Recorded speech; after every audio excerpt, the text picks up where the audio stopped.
Om Namo Bhagavate Vasudevaya. Om Namo Bhagavate Vasudevaya. Om Namo Bhagavate Vasudevaya. Narayanam Namaskritya Naram Chaiva Narottamam Devim Saraswatim Vyasam Tato Jayamudirayet Nashtaprayeshva Bhadreshu Nityam Bhagavata Sevaya Bhagavatyuttama Shloke Bhaktir Bhavati Naishtiki. Reading from Srimad Bhagavatam, Canto 11, Chapter 12.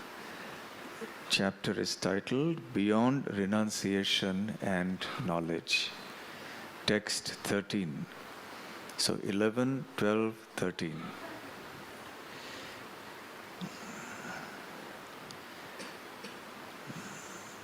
Mat Kamaha Ramanam Jaram Asvarupa Vidaha Abalaha Brahma Mam Paramam Prapuhu Sangha Shata Sahasrashaha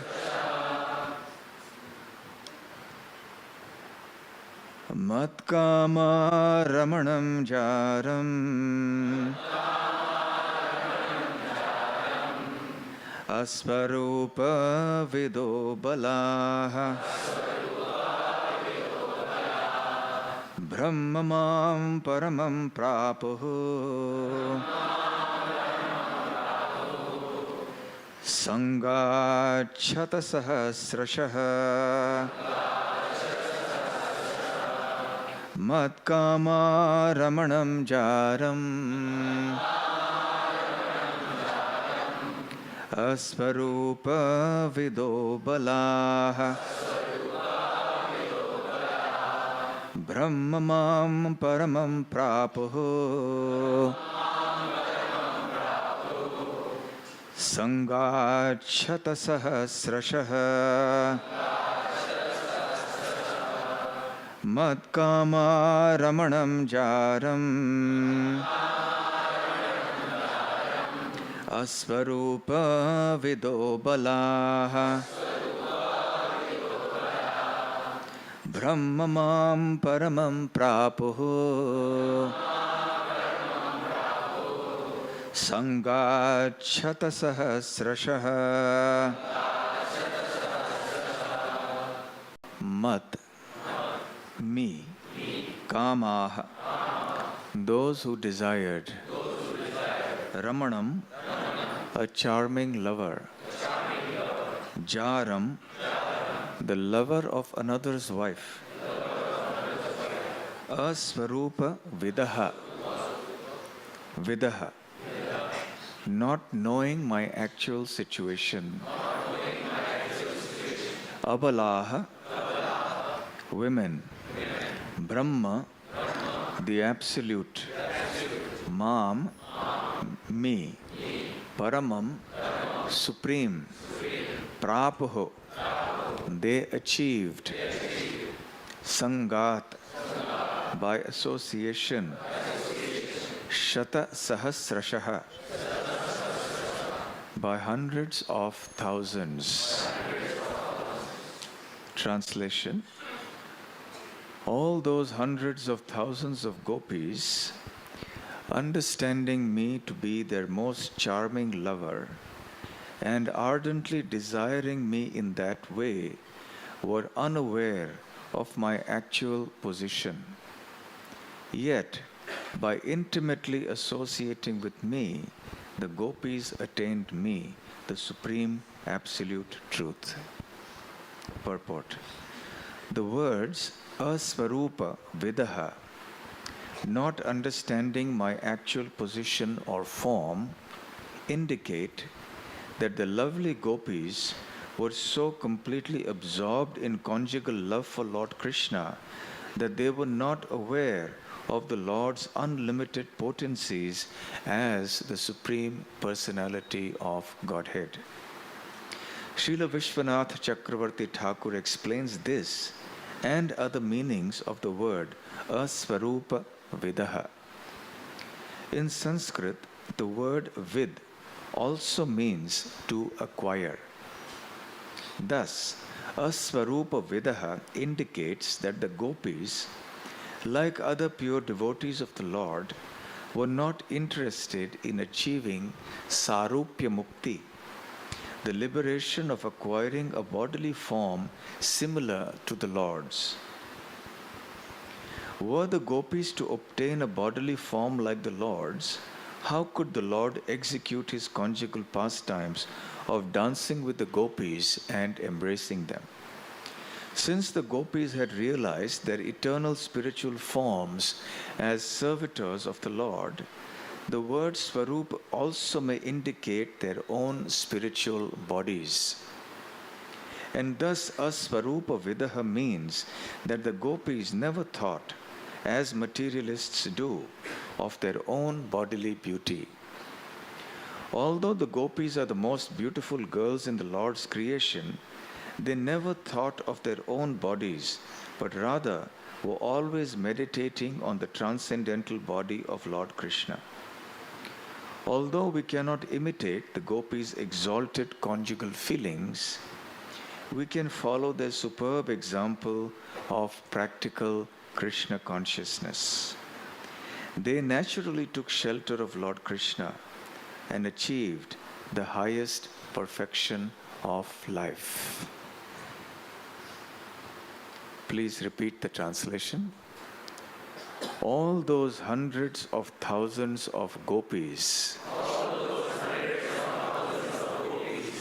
understanding me to be their most charming lover, and ardently desiring me in that way, were unaware of my actual position, yet by intimately associating with me,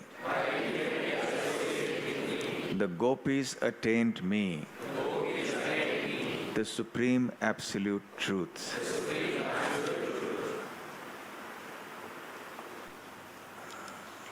Hare Krishna. A very difficult topic is being discussed here.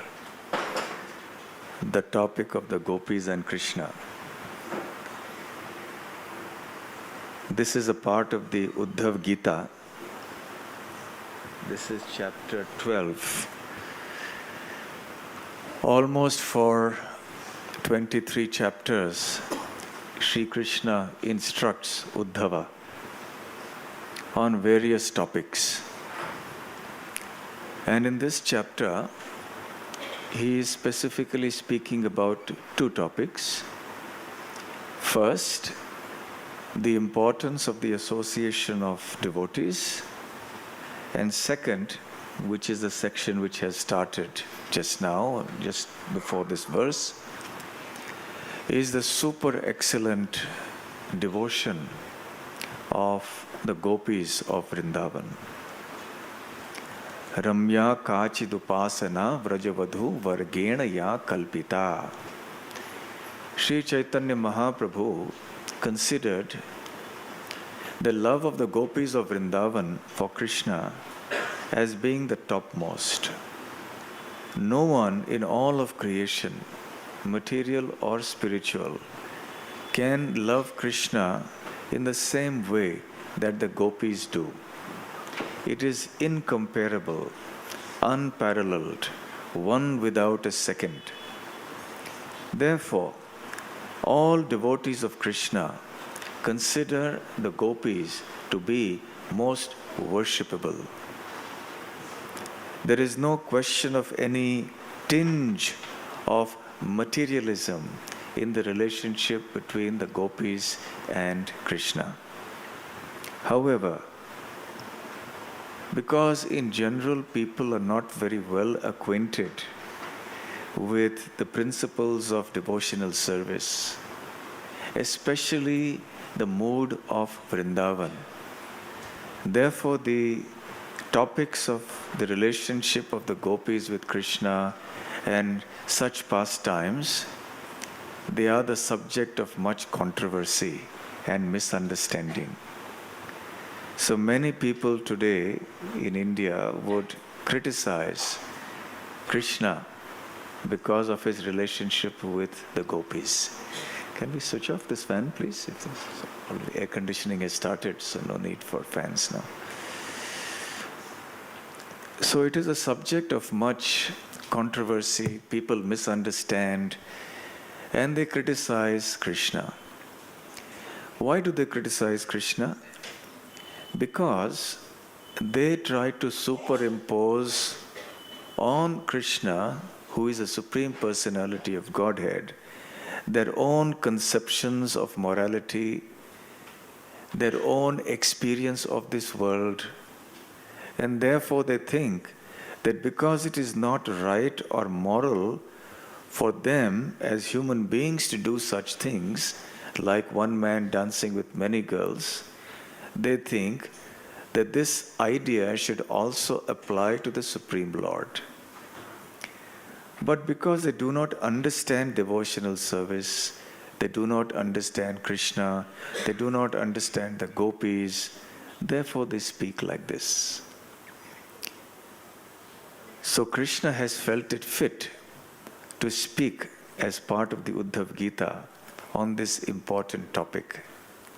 Of course, he has given lessons on the glory of the gopis' love for Krishna to Uddhava earlier, many years earlier. It is important to remember that the Uddhav Gita was spoken by Krishna to Uddhava at the very end of his Prakat Leela, which means his manifest pastimes. Krishna, at the time of his disappearance from this world, was almost 125 years old by worldly estimation. And he sent Uddhava to Vrindavan soon after he moved from Vrindavan to Mathura. Krishna moved from Vrindavan to Mathura when he was approximately 10.5 years old, between 10.5 and 11 years of age. And soon after that, he sent Uddhava to Mathura.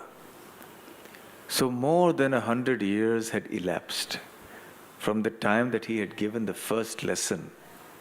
How is it that he gave the first lesson to Uddhava? Uddhava is considered the most exalted devotee of Krishna in Mathura and Dwarka. Even though these associates of Krishna in Mathura and Dwarka are so exalted, so pure, nevertheless, they do not represent the highest stage of devotion that is ever possible in existence. That is possible only for the Brajavasis. And even then, even more so for the gopis of Braja. So Krishna wanted to make Uddhava aware of the super excellent position of the gopis of Vrindavan, in general about the Brajavasis and specifically about the gopis of Vrindavan. So he sent Uddhava there.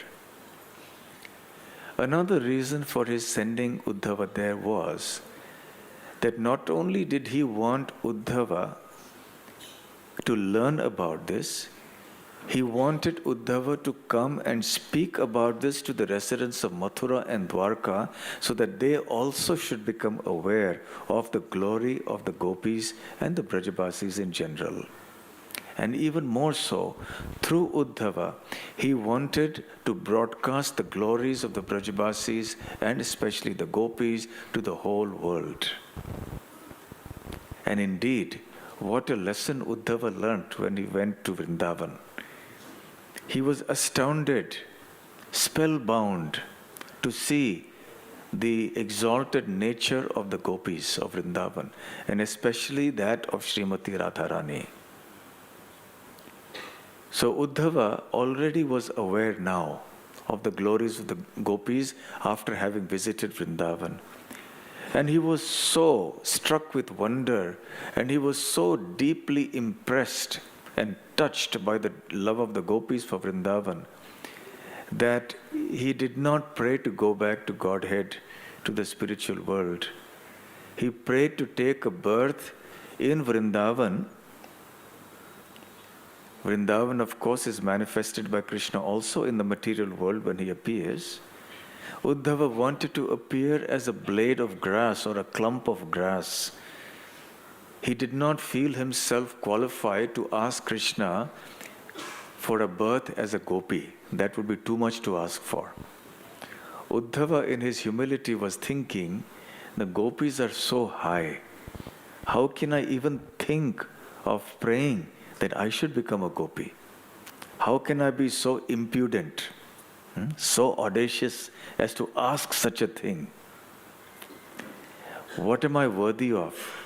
If I can simply receive the dust of the lotus feet of the gopis, then my life will be successful. I will have achieved the highest possible destination in my life. This was the prayer of Uddhava. Even Brahma prayed in a similar fashion in the Srimad Bhagavatam. He also prayed to be a blade of grass in Vrindavan so that the gopis' lotus feet would be imprinted upon his head, and the dust of their lotus feet would fall on his head. So Uddhava and Brahma, two such exalted souls, they speak in such glowing terms about the glory of the love of the gopis of Vrindavan. So in order that we get a deeper understanding of the real reasons why we should not misunderstand the gopis' love for Krishna, or why we should consider them and understand them to be very exalted, I thought I will present a few points today. It will also help us to discuss with others. When others ask us, oh, you're a devotee of Krishna, but Krishna was simply just doing Ras Leela, dancing with the gopis. So I will also dance with many girls. So you may have met people who criticize and who are so offensive about Krishna. So it is important for us as devotees to get a deeper and clearer understanding of what is the nature of the relationship of the gopis with Krishna. Already, of course, I have spoken about Uddhava and Brahma. So we see that great personalities in creation, they worship the gopis. They consider the gopis' relationships with Krishna to be very pure, very pristine, very sublime. Chaitanya Mahaprabhu is Krishna himself, who has come in the guise of a devotee, come in the mood and with the complexion of Srimati Radharani. Gopi Bhavadyuti Suvalitam Naumi Krishna Swarupam. But Sri Chaitanya Mahaprabhu used to especially in his Anti Leela, he demonstrated this more and more. He would love to hear about the pastimes of the gopis with Krishna, especially from the mouths of his intimate associates like Ramananda Rai, Swarup Damodar, etc. He would often, Srila Krishnadas Kaviraj Goswami mentions in the Chaitanya Charitamrita, dream about the Rasa Leela. And he would relish such dreams. And when the dream would break and he would wake up, he would feel very sad that he had stopped seeing the Rasa Leela. So naturally, Chaitanya Mahaprabhu is not an ordinary personality. The demigods in the universe also would watch the Rasa Leela in amazement. They would shower flowers. Even though the demigods are devotees, many of them are great devotees, but still they could only watch the Rasa Leela from a very great distance, from above the clouds. They could not come inside the Rasa Leela arena. Even the greatest of the demigods, Lord Shiva, wanted to enter, but he also had a difficult time. He could not enter, and only after he dipped into the river, into Yamuna, some say Yamuna, some say this Kund, that there are different narrations. But in any case, he manifested the form of a gopi. And it was only then that he was able to enter into the Ras Leela to witness it. But he could not dance with Krishna. He could only come and witness. And then, of course, in his form as Gopeshwar Mahadev, he is also the guardian of the Rasa Sthali. He stands there to protect the place which is most sacred from infiltration by unqualified people. So Lord Shiva, being such an exalted Vaishnava, being such an exalted personality, would consider himself the servant of the gopis. Similarly, Lakshmi Devi. In fact, Lakshmi Devi, the consort of Lord Vishnu in Vaikuntha, could not even get a place to in Vrindavan because she still had the abhiman or that kind of feeling of being a queen of Vaikuntha. And no one can come into Vrindavan if one has the sentiment of not only being a king but also being a queen. In Vrindavan, only Srimati Radharani is the queen and Sri Krishna is the king. That's all.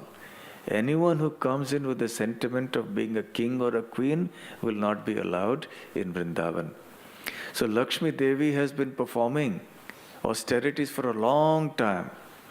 Yad vanchaya shrir lalana charat tapo vihaya kaman suchiram tradavrataha. For a long time she has been performing austerities to get the lotus feet, the dust of the lotus feet of Krishna in Braja. But she has been unable to obtain her cherished objective. So why would Lakshmi Devi want to enter into Rasa Leela? In fact, this is one question that Chaitanya Mahaprabhu asked Venkata Bhatta when he was in Sri Rangam. And that is a beautiful dialogue that takes place there at that time. And Mahaprabhu even teases Venkata Bhatta a little bit.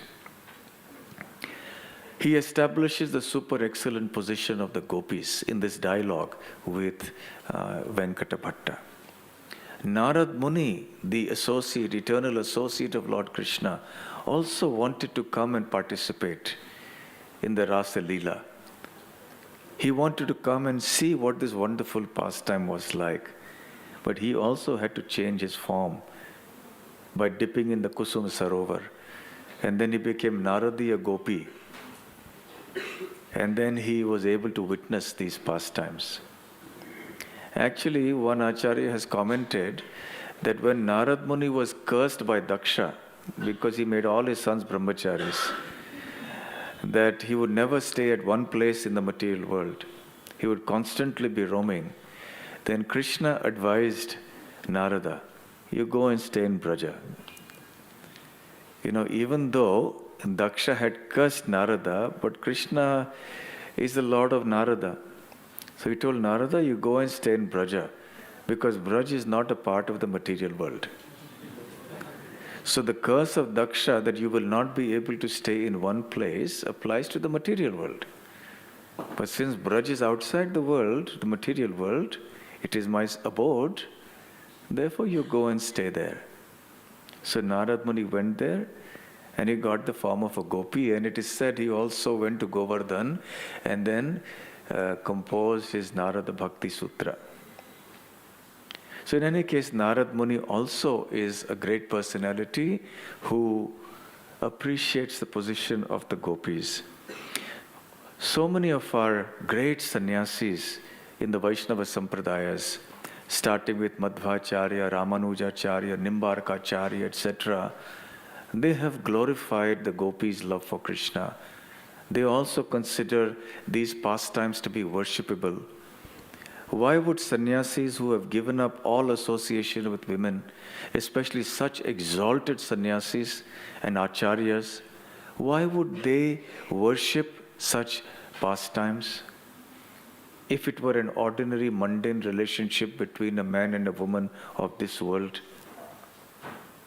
So the fact that these great personalities are considering these pastimes to be so exalted that they worship them, and it's not just one or two people, it is over history. Hundreds of thousands of such exalted personalities have worshipped.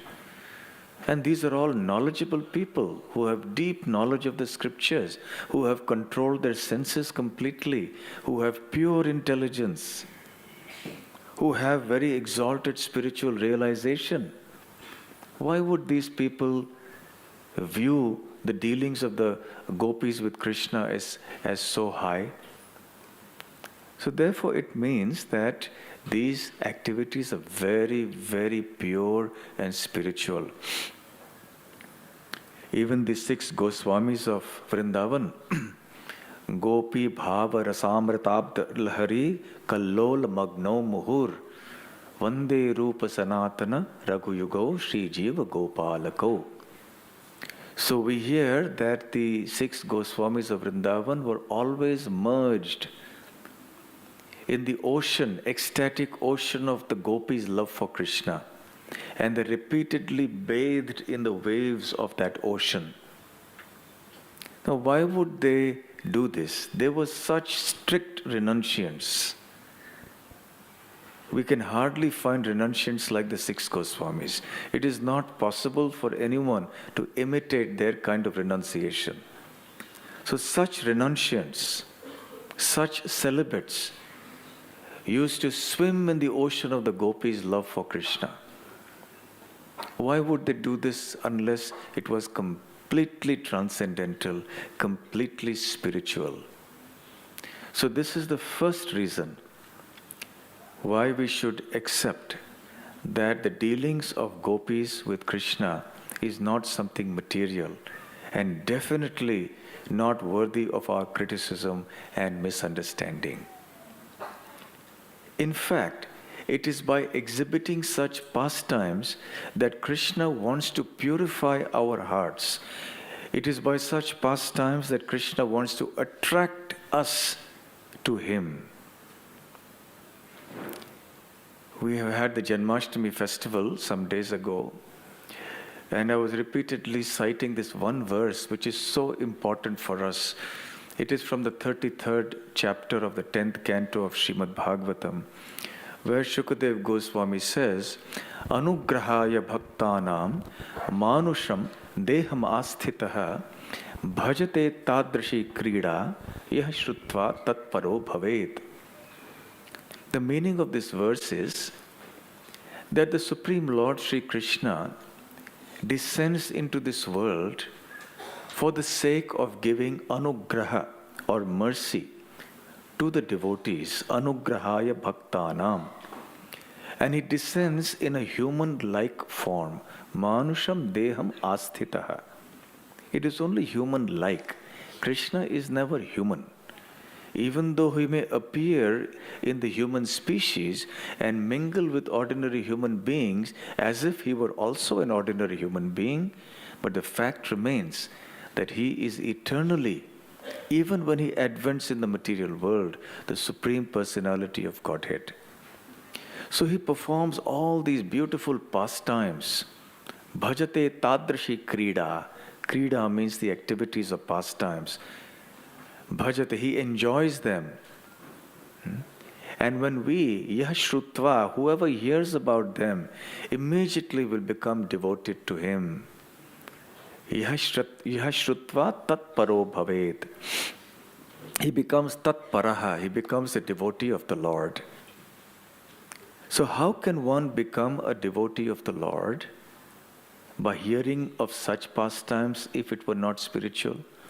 Can we become a devotee of the Lord by hearing about ordinary pastimes, not pastimes, but the activities of ordinary men and women of this world? Say the cinema, what goes on in the movies between the hero and the heroine. Can we become spiritually self-realized by hearing such things? No. So this is the second reason, that these pastimes are so pure that by hearing them, we become self-realized. We become transcendental to the material modes of nature. So if these pastimes between the gopis and Krishna were ordinary, mundane pastimes, no one could have become self-realized by hearing about them and meditating about them.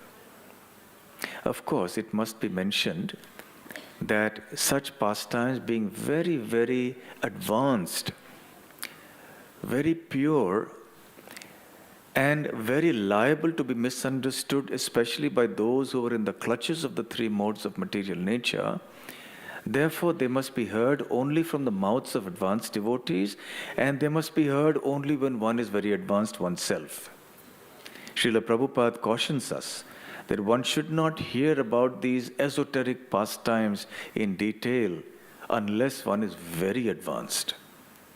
But it is important for us to understand the tattva of these pastimes, even though we will not go into the pastimes themselves. But to understand why these pastimes are so exalted, that is very important for us. So this was the second reason, the proof that these pastimes are spiritual, that we ourselves become self-realized. The third reason, very simple. When you see ordinary children playing, the boys and girls mix together and play, small children, isn't it? When you grow up, then there is a distinction between men and women. Just like here in the temple, you see the men sitting in one place, the ladies sitting in another place. So there is a reason for that, especially in a temple. But when there are small children, we may not be so strict about that. So children, boys and girls, will play with each other. And we don't consider it to be anything wrong, because they are very innocent. How old was Krishna when he performed the Rasa Leela? He was only 8 years old. He was 7 years old when he lifted Govardhan hill, and 8 years old when he had the Rasa Leela on Sharad Purnima. So if someone tells you, what is this Krishna does Rasa Leela? Yeah, he was only 8 years old at that time. So immediately you can just quieten the situation. The fourth point, which is necessary for us in order to clearly understand the Rasa Leela properly and to see how it is exalted and not objectionable, is to understand who is Krishna. Those who criticize Krishna's Rasa Leela and Krishna's dealings with the gopis do so because they do not know who is Krishna. Krishna is Swayam Bhagavan. He is the Supreme Personality of Godhead. He is Shad Aishwarya Sampanna. He is endowed with all 6 opulences in perfection and completeness. He is the source of everything. We see that in this material world, there is a conjugal mood. There is attraction between men and women, sometimes legitimate, sometimes illegitimate. Sometimes licit, sometimes illicit, but it is there in this world. So the fact that something exists in this world means that it must exist in the source from whom everything comes. So therefore, if these dealings can exist amongst human beings and even amongst the other species of life. How is it possible that it does not exist in the absolute truth? The absolute truth, being the source of everything, includes all that is seen in the world and even that which is beyond the world. So if the dealings between male and female are seen here in this world, why should they not be seen on the transcendental platform in the spiritual world? The only difference is that this is the perverted form and that is the pure form. That is the only difference. So therefore, the relationships that we find here in the world of 5 types also exist in the spiritual world. And one of the 5 relationships that exist here is the Madhurya Bhav, the conjugal mood that exists between a man and a woman. But as I mentioned, because these are perverted forms, they create misery. They increase and perpetuate our ignorance. But in the spiritual world, these 5 relationships, including the Madhurya Ras, exist in utmost purity and on the transcendental platform. And because Krishna is Bhagavan, it also means that he is the supreme enjoyer. He is Bhokta. We are Bhojya. We are to be enjoyed. Krishna is the enjoyer. Krishna is Purusha. We are Prakriti. The word Purusha in Sanskrit refers to enjoyer. And Prakriti refers to that which is enjoyed. So everything apart from Krishna, Krishna's energies are Prakriti. So the energies are meant to be enjoyed by the Purusha, Krishna. So therefore, we are all Prakriti and we are all meant to be enjoyed by Krishna. Purusha is masculine gender. Prakriti is feminine gender. So not just the gopis, but all of us at an ontological level, at a philosophical level, not in terms of our bodies, but in terms of the philosophy or ontology, we are all feminine gender. So in the sense that we are all meant only for Krishna's enjoyment and pleasure. So therefore, because he's the Supreme Lord, he's the source of everything, and because everything is meant for his enjoyment, it is his energy, so where is the question of any objection or any immorality, etc., in Krishna's activities? This is a very important point. Therefore, Krishna is called Jivapati. He is the husband of all jivas, not only the husband of the gopis. When a man moves with his wife, he is going somewhere. Does anybody object? So why should you object if Krishna is there with anyone? And he's the pati of everyone. He is Jivapati, not only Gopipati. So Krishna, being Bhagavan, is the husband of all living entities.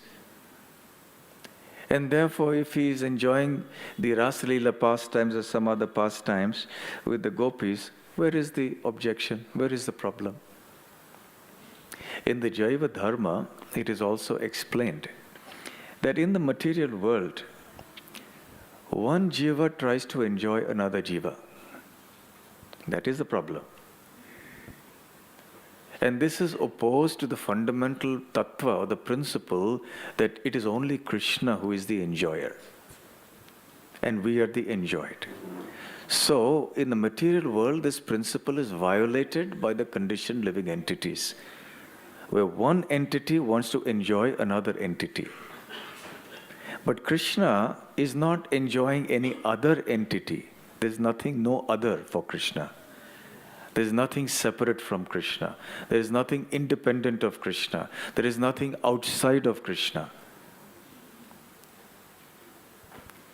So therefore, Krishna's activities with the gopis are perfectly in line with the idea of his being Bhagavan, being the supreme enjoyer.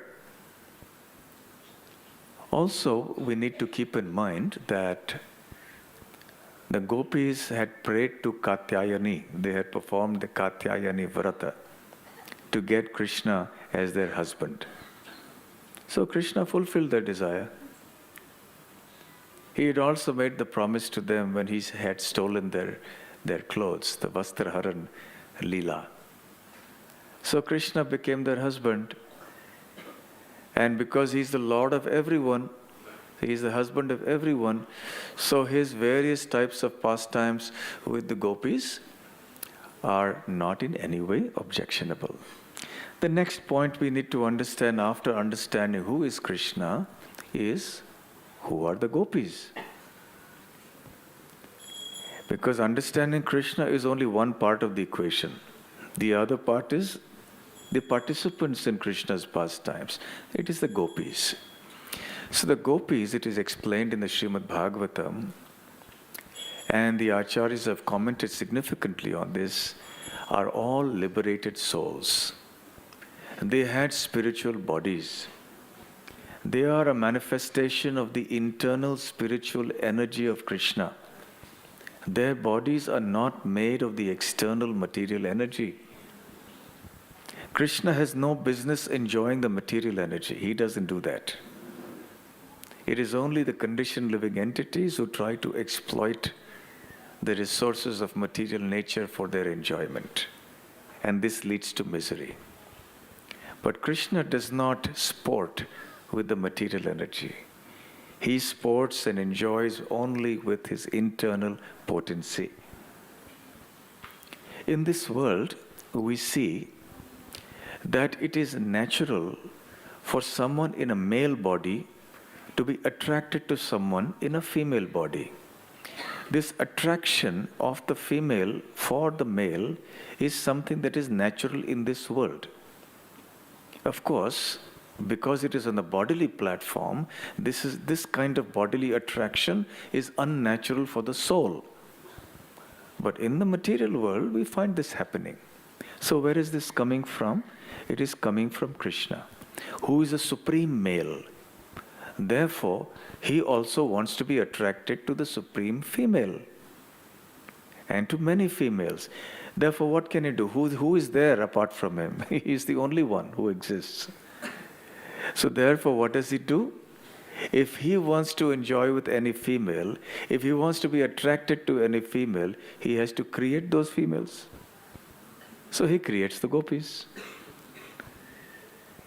So his internal potency, his Yogamaya potency, creates the gopis. So the gopis are merely personalities, not merely, the word is not right. The gopis are manifestations of the Yogamaya potency, the internal potency of Krishna. Srila Bhaktisiddhanta Saraswati Thakur mentions in one place that Krishna's dealings with the gopis are like the activities of a child playing with his own reflection. Krishna is not enjoying anything outside of himself. Now, these are philosophical things which people do not know. So they simply see things from a material point of view and just criticize Krishna. The sixth point. Now, some people say, and which is true, that Krishna went to a solitary place. The Bhagavatam itself describes. He went to a solitary place with the gopis and he enjoyed pastimes with them, like the Rasa Leela. Now consider, which is the most solitary place that is possible? Within the heart, isn't it? Physically, if you go somewhere, you can be seen by somebody. Someone who's somewhere, some camera, someone can see you. But within the heart, it's the most solitary place. No one can see you there. So Krishna is situated in the heart of the gopis like he's situated in the heart of every living entity. He's already in a solitary place with the gopis, like with everybody else. So there is no objection if externally also he goes to a solitary place with the gopis. This is a slightly intricate point, but it is important. Point number 7. The manifestations of Yogamaya, they represent the pastimes. They constitute the pastimes of Radha and Krishna, or gopis and Krishna, and in fact all pastimes in the spiritual world.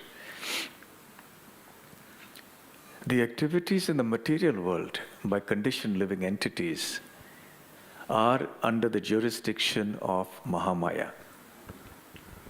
Maya means that which is not, which is illusion. Mahamaya increases our forgetfulness of Krishna. It increases our misery and our bondage in this material world. So the activities of men and women in this world are under the domain of Mahamaya. But the activities of Krishna with the gopis are in the domain of Yogamaya. Yogamaya is a special internal energy of Krishna which facilitates Krishna's spiritual pastime and enables Krishna to relish transcendental bliss. It is not an ordinary activity. In the Vedanta Sutra, it has been mentioned that the supreme absolute truth is the relisher of transcendental bliss. Anandamayobhyasat. So the question may be asked that if the Lord is complete and perfect, then why does he need to take any steps to enjoy himself? Because such philosophers, they consider the position of a person in the conditioned state of life. They think in this world, people try to enjoy and fulfill material desires because there is some lack or some inadequacy in them. Therefore, they try to enjoy to fulfill that need. But the absolute truth should be complete in himself. So why should he perform any pastimes? Does it mean that he is incomplete? He cannot be incomplete. Therefore, there is a confusion here. But the point is that even though Krishna is the ultimate Atmaram, he is perfect and complete in terms of being fully self-satisfied. But because he is also unlimited, his desires for enjoyment and the facilities that can be afforded for his enjoyment are also unlimited. So even though there is no need for Krishna to do these things, even though there is no inadequacy for Krishna to do these things, he nevertheless expands himself and his energies into the forms of the gopis and enjoys transcendental bliss with all of them. He expands his bliss unlimitedly. And all this is facilitated by Yogamaya. So these are not ordinary material activities. Point number 8. Actually, there could be so many points. We'll go only for another few minutes with maybe 1 or 2 more points, and then we'll close. Point number 8 is about the material world being a perverted reflection of the spiritual world. When you see the bank of a river, you stand at the bank of a river and see your own reflection in the water, you will see the reflection inverted in the sense that the head will be below and the feet are up. Whereas in the reality, the feet are below and the head is up. So, the pastimes of Krishna with the gopis in Vrindavan, in the spiritual world, that is called Aprakat Vrindavan or Paravyoma Vrindavan. Vyoma means sky, Para means supreme or spiritual. So that Paravyoma Vrindavan or Aprakat, unmanifest Vrindavan, has the pastimes of the gopis with Krishna going on eternally And they constitute the highest, most exalted pastimes of Krishna in the spiritual world. Higher than the pastimes of the Lord in the Vaikuntha planets as Lord Narayan. Higher even than the pastimes of Lord Ramachandra in Ayodhya. Higher than the pastimes of Krishna in Dwarka and Mathura. Higher even than the other pastimes in Vraja, in Goloka, in the other rasas. So because that is the original, when it is reflected in the material world, the highest appears to be the lowest. So the highest pastimes of Krishna in the spiritual world with the gopis are considered by materialistic people to be abominable, immoral. So the highest appears to be the lowest. But actually, because we are in the reflection, it only appears so. Because this is the relationship between men and women are perverted reflections of that original spiritual reality. Therefore, we should see that if this is the reflection, then the reality must be so high. All the acharyas have confirmed this fact that the pastimes of Krishna with the gopis are the highest pastimes of the Lord ever. In this way, we can understand the glories of the Supreme Lord with the gopis. The pastimes that he manifests in Vrindavan when he comes here are replicas of the same pastimes that he does there. This is called the Parakiya Ras. This is mentioned, the word is not mentioned, but the subject of today's verse and the purport is the Parakiya Ras. The Parakiya Ras means that it is the relationship between a man and a woman outside of marriage. Swakiya Ras means the relationship between a man and a woman within marriage. So when Krishna wants to enjoy Madhurya Ras, he does so in two ways, in the Swakiya Ras and in the Parakiya Ras. The Swakiya Ras is found in Dwarka, where Krishna lives with the queens as a married husband, and the queens are married to him. However, in Vrindavan, the pastimes are Parakiya. But of course, ultimately, these are all eternal consorts of Krishna from the spiritual world. And it is only for the sake of satisfying people who may see things from a materialistic perspective that Krishna apparently gets married to Radharani in Vrindavan. So therefore you have the pastime in Bhandirvan, where he will get married. Brahma comes and performs the wedding ceremony of Krishna and Srimati Radharani. Or you may have some pastimes where, for example, Lalita Sakhi, Vishakha Sakhi will tie the clothes, of Krishna and Radharani together, because that is supposed to happen in a marriage ceremony.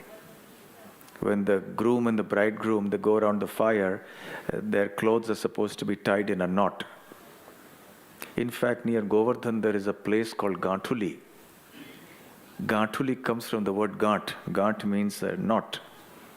That is the place the gopis tied the knots, tied the clothes of Radharani and Krishna together in a knot to indicate that they were married. But this is play marriage. This only enhances the bliss of the Parakiya Ras.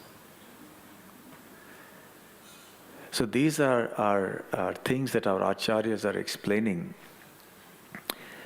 And because it is so much misunderstood today, it has always been misunderstood, so much so that even Jiva Goswami had to write many things to satisfy those who are objecting in Braja. And they also said that the pastimes of Krishna with the gopis in Vrindavan is actually Swakiya Ras. See, Krishna married Radharani. So to satisfy them, Srila Jiva Goswami said a few things. But ultimately, the verdict of our Acharyas and of Sri Chaitanya Mahaprabhu is that this Parakya Ras of the dealings of Krishna with the gopis constitute the highest ever possible love between any living entity or any entity and Krishna. It represents the pinnacle of all spiritual bliss. And we can only hope and pray that one day we will have some atomic taste of that rasa. Srila Prabhupada did caution us, as I mentioned earlier, to not try to hear about or read these actual pastimes because they're meant for very advanced devotees. But nevertheless, the tattva is important, and I tried to present some of the points. There are many more points actually. I tried to present some of the points in relation to the gopis and Krishna so that they are understood in the proper context. I think we have a few minutes for comments and questions. Are there any comments or questions? Yes, Mahaprabhuji. Hare Krishna, Mahaprabhuji. Maharaj, without mic I can... Yes. Mahaprabhuji doesn't need a mic. Maharaj, I want to understand what is the meaning of purity, and particularly spiritual purity, because Srila Prabhupada, when he constituted the ISKCON, and he has given 8 principles on which this ISKCON movement is constituted. So what is spiritual purity? That will, by that we'll get the power to do the things, and Krishna will help us. The question is, what is spiritual purity? Spiritual purity is the absence of material impurity. Right? Material means impure. When matter becomes used in Krishna's service, it becomes spiritual. So when our hearts have anything other than the objective of service to Krishna and giving pleasure to Krishna, that is absence of spiritual purity. So spiritual purity means, at the highest level, to be completely absorbed only with the desire to please and serve Krishna and to love Him. At an everyday level, spiritual purity would indicate strong determination and sincerity in following the orders of the spiritual master. All right? Any other question or comment?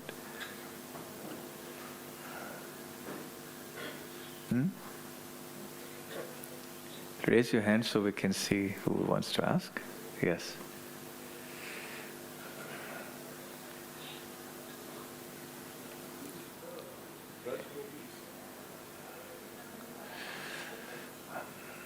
Braj Gopis of Vrindavan, they are uneducated. Similarly, the Brahmanis, Patnis, they are also uneducated. But their love, by simply love Krishna, they achieve this platform.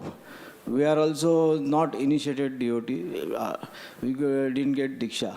So we can perform like this love with Krishna and achieve this. Yes, completely. Simple. But you must follow the instructions. Yes? Never mind, you will get Diksha one day. But till such time as you get Diksha, you should not feel discouraged and think there is no hope or no scope. But provided you are taking proper shiksha, if you're under proper shelter of bona fide devotees and taking good instructions from them, and you're following the practices of devotional service, then certainly you will attain. Okay?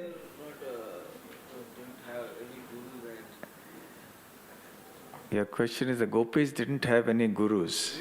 Not initiated or not. The gopis did not have any diksha. Brahmachari like sannyasi. Yes, the gopis did not take any diksha. But nevertheless, they became pure devotees. All that they had done in previous lives. They finished this business of diksha, everything they had done previously. They were born with transcendental devotion. See, there are two types of gopis. One set of gopis were those who came with Krishna from Goloka Vrindavan. They are called Nitya Siddhas. They participated in Krishna's Leela, went back with Krishna. The other set are called Sadhana Siddha gopis, who performed devotional service and austerities for many lifetimes on this earth or somewhere in the material world. And then they got a chance to participate in Krishna's pastimes in Vrindavan that was manifested on the earth. Bhauma Vrindavan. Vrindavan on Bhumi. Bhauma Vrindavan or Prakat Vrindavan. So they participated. They were very, very, very exalted souls. They were pure devotees. So they got a chance to participate in these pastimes. And they also got the chance to be trained by these Nitya Siddha devotees. Then they went back. So these devotees, even the Sadhana Siddha ones, were so exalted. They were already spontaneous devotees. They may have had, for the sake of pastime in the village, their village gurus and so on. But ultimately, for them, Krishna is their guru. Krishna is everything for them. Okay? Any other question or pastime? Yes, a mic please over there.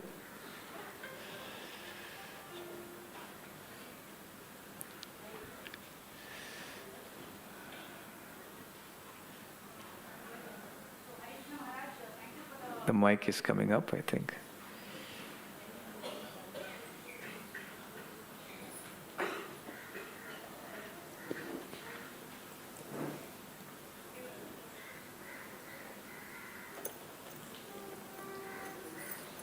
Hare Krishna. Hare Krishna Maharaj, thank you for the very wonderful class. I had a query that, so while practicing devotional service for a couple of years, at least I have developed a taste for Krishna Prasadam, I have developed a taste for Harinam Sankirtan, but developing taste for chanting the holy names is something that is very, very difficult. So if you can give us, some tips on how we develop taste for chanting the Hare Krishna Mahamantra, because generally you complete your 16 rounds and, it's everything, every day you want to, once you complete the 16 rounds, I said, yes, today I have finished. So it's not like, I want to chant the Hare Krishna Mahamantra. So please, can you give us some tips around that, Hare Krishna? We can get something only from where it is available. So, if we are seeking taste in doing something, we must associate with those who have that taste. So we have so many devotees who gather here every morning to chant. If you come here more often and chant with them, that will be very helpful in developing that taste. And also, it is important to hear. The more we hear, the more we will develop taste to chant. Okay? Okay, one final question, if there is. Okay, so we will stop here. Thank you very much. Srila Prabhupada ki jai. Gaur Premanande.